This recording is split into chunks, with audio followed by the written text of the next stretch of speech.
గోదావరి నది ఒడ్డున ఓ చిన్న గ్రామం. అక్కడ నది ఒడ్డున చాలా దేవాలయాలున్నాయి. చాలా మంది భక్తులు ఉన్నారు.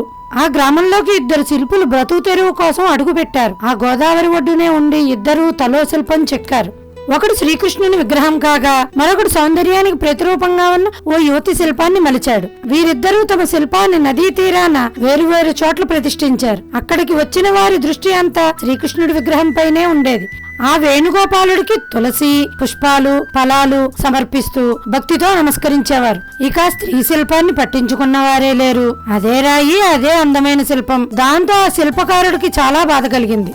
నేను సౌందర్యరాశిని చెక్కడానికి అతని కంటే ఎక్కువ కష్టపడ్డాను, అయినా ప్రయోజనం లేదు అని తనను తాను నిందించుకున్నాడు. అప్పుడు అటుగా వచ్చిన ఒక సన్యాసి ఇదంతా గమనించాడు.